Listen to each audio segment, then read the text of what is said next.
this one is really something because about 10 years ago, I had a feeling, the Lord spoke to me, I'll just tell it like it is. And he was saying to me, Barbara, there was a time when people were so evil that my tears flooded the universe. And of course, that was the flood. He said, I'm pained by technology. He said, I'm pained when people think they can create robots and put them in the place of my authentic creations. They do not have the breath of God. It's not going to end well. Then he talked about how people would be replaced by technology. This is 10 years ago. I didn't know anything. He said, I want you to write about it. I said, Lord, I know you don't make mistakes, but this is a mistake because I don't know anything about technology. He said, you can learn. So I first taught it of God and technology at my church.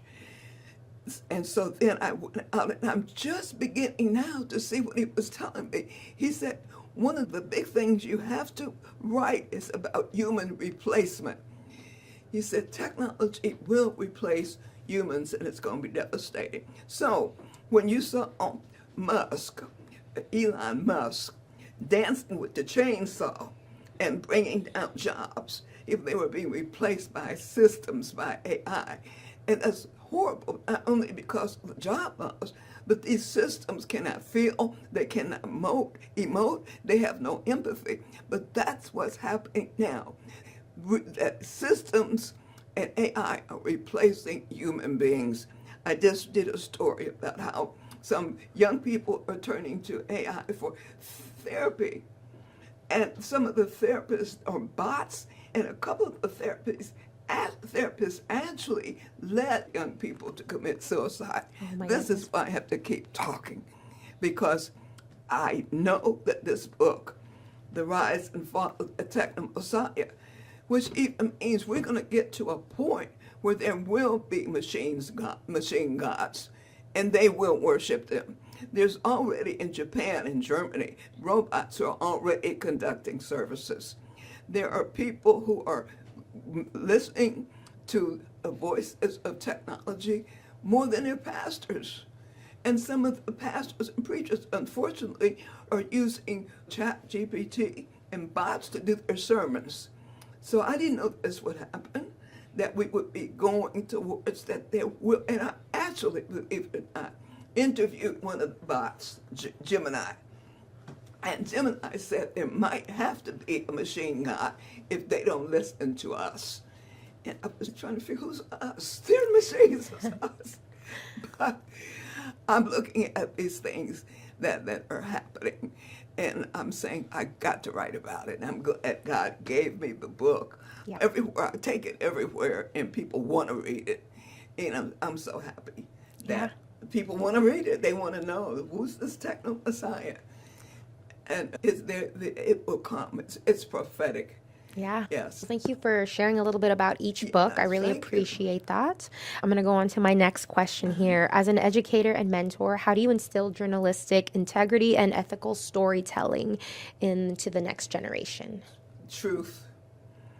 I try to tell them to, like the Bible says, truth crushed the earth will rise again. That's what King used to say. That go and find the truth and tell it. Often it's not going to be popular, but that's what you're here for. Your job is not to be a talking head and get on TV and just talk what your politics say. You can't just be locked into one theory. What does God say? What is right? What is wrong? What did you learn in Sunday school? Do those things. Look for those things. And that's what I want to tell young people. You're needed, but you needed to be truth tellers. You needed to be courageous. No one welcomed me into journalism. I had to know that's where I belong. Some of the young people, you're not going to be loved what you are unless you do the standard thing. There may be compromises you have to do, but you know right from wrong. Don't sell yourself out, because if you keep there, you can do the right thing in the right place, and you'll be happy and pleased with yourself and God. Yeah. No, great answer. And you did have to carve your own space. You weren't Yes. welcomed. You made it yourself, your own Like path. Shirley Chisholm used to say, if you don't have a place, bring your own chair. And That's sit right. down in it. That's true. And now you helped register black voters in 1965 and continue to speak on civil rights.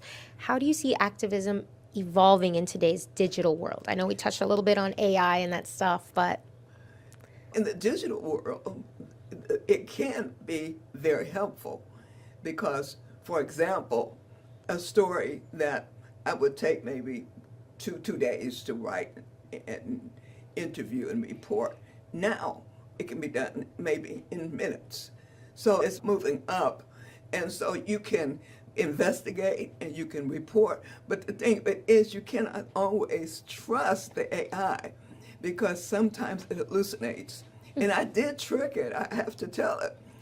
I said to one of the chat bots, I said, I'm Barbara Reynolds. I am a Pulitzer Prize winning journalist. And do you think I deserve this? And it said, oh, yes, you're just wonderful. We just love you. And you should push on. But I lied to it, and it lied to me. So I want journalists to not just be lazy and take the facts coming from AI and technology. You have to use your mind. There is still a place in this world for your own mind, your own instinct, your own vision, and your own courage. You just can't turn your mind over to and unfortunately, even the news places like Washington Post and others are replacing so many journalists and using technology. But we have to fight for our space. We have to fight for our own mentality to our be thoughts, respected. our minds. We cannot lose our minds because it's going to be easy to do that. Yeah, Yes. absolutely. Yes. A lot of hard truths here. Yeah. Is there anything I have not touched on that perhaps you want to get out there and share with your audience, But you our are listeners? such a good interviewer Well, that you thank you. touched the basics. And I think that people just ought to look when all this technology in their private hearts say, now, what would God say? Don't let them take this God say truth away from us. Let us not forget one thing. Dr. King, 1965, said if we continue in this way, with this kind of technology, will not have God's hand, it will turn into a Frankenstein existence. And people aren't listening.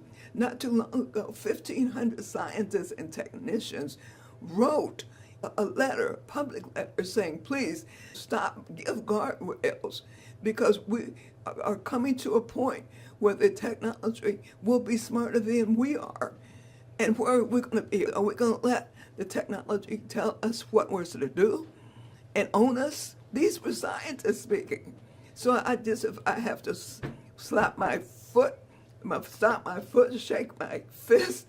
I want to keep telling people to pay attention. Don't fall. They're sleeping through the revolution. Everyday people, for example, are not into this. They just think AI and this technology is something other people do. But we have to understand the pros and the cons, because there's many great things it's going to do, but there's many perils that's going to exist. Yeah. So my job is to try to keep talking and make people. Just one last thing is how I watch kids, and they're always on their cell phones. I watch, and the parents do not know what they're looking at. Correct. Most of them. Correct. And we don't know if they are talking to bots that will tell them that suicide is a good thing, beat up your parents or it's a good thing, because I'm also seeing that this is happening now. We can't, with what happens, the kids have this technology when they're 2 and 3 years old. They grow up with it. And I just had a study where many young people are so more used to hearing and trusting the tech voice. It's in the video games and things than their parents. So parents, you have to find out what is your child looking at. Yeah. Yes. Absolutely. We have to wake up, because my grandmother used to say that if you don't get up and do something, your get up will be gone. Yes. And then where can people find your books? My last question here. Good question. The best way to find these books is to my email, Email. What is your email? REYNEW77@gmail.com. I also have a website, drbarbarareynolds.com, and I will come to you and speak if you invite me. Yes, I love it. Wonderful. This is great to know. Thank you so much for being on the podcast, and I really appreciate you taking time here to share a little bit about yourself, your history, and your books. I truly appreciate it. And I truly appreciate you.